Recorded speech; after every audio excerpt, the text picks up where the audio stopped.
ಕಾಶ್ಮೀರ ವಿಚಾರದಲ್ಲಿ ಪಾಕಿಸ್ತಾನ್ ಮತ್ತೆ ಉದ್ದಟತನ ತೋರಿದೆ. ಕಾಶ್ಮೀರ ನಮ್ಮ ರಕ್ತನಾಳ ಇದ್ದಂತೆ, ಕಾಶ್ಮೀರವನ್ನು ಪಾಕಿಸ್ತಾನದಿಂದ ದೂರ ಮಾಡಲು ಆಗಲ್ಲ ಎಂದು ಪಾಕ್ ಸೇನಾ ಮುಖ್ಯಸ್ಥ ಜನರಲ್ ಆಸಿಮ್ ಮುನೀರ್ ನಾಲಿಗೆಯನ್ನ ಹರಿಬಿಟ್ಟಿದ್ದಾರೆ. ಪಾಕಿಸ್ತಾನಗಳ ಸಂಸ್ಕೃತಿ, ಮಹತ್ವಾಕಾಂಕ್ಷೆ, ಸಿದ್ಧಾಂತ ಬೇರೆ, ಹಿಂದೂಗಳ ಸಂಸ್ಕೃತಿ ಸಿದ್ಧಾಂತ ಬೇರೆ ಬೇರೆ. ಆದ್ದರಿಂದ ಎರಡೂ ರಾಷ್ಟ್ರಗಳು ಹುಟ್ಟಿಕೊಂಡವು.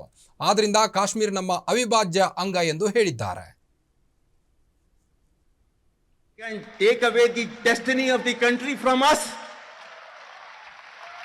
If this great Pakistani nation and the Pakistani armed forces, if 1.3 million Indian army with all their wherewithal, if they cannot intimidate us and they cannot coerce us, these terrorists can subdue the armed forces of Pakistan.